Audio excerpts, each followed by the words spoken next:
একজন ব্যক্তির জন্মদিবস এবং প্রয়াণ দিবস পালন করার জন্য আমরা এখানে সমবেত হয়েছি।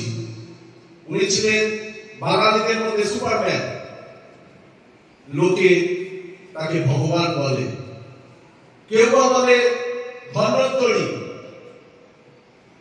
অনেকে আবার তাকে বলেন বাংলার রূপকার। আজ 1 জুলাই এমন এক মহান আত্মাকে স্মরণ করার জন্য এবং তাকে সম্মান জানানোর জন্য আমরা এখানে সমবেত হয়েছি, যার জন্ম দিবস এবং প্রয়াণ দিবসকে সারা দেশের সমস্ত ডাক্তারদের সম্মানার্থে ডক্টরস ডে পালন করা হয়।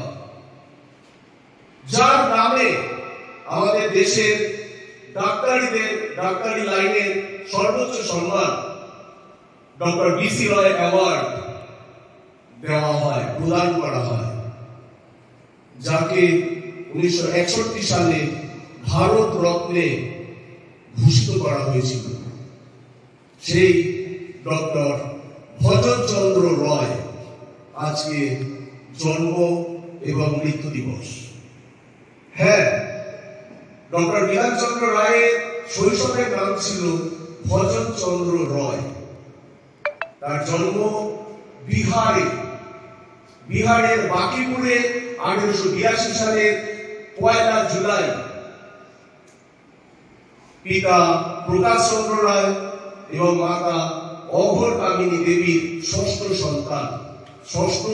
এবং সবচেয়ে ছোট কনিষ্ঠতম সন্তান ডক্টরের সন্তান ভজনচন্দ্র রয়। দিদা খুব আদর করে তার নাম দিয়েছিলেন ভজন। তারপর ব্রাহ্ম সমাজের কেশবচন্দ্র সেন 14 বছর বয়সে তার নতুন নামকরণ করেন বিধানচন্দ্র রয়। খুব অল্প বয়সে পাটনা কলেজ থেকে অঙ্কে অনার্স পাস করে তিনি কলকাতায় চলে আসেন। বিধানচন্দ্র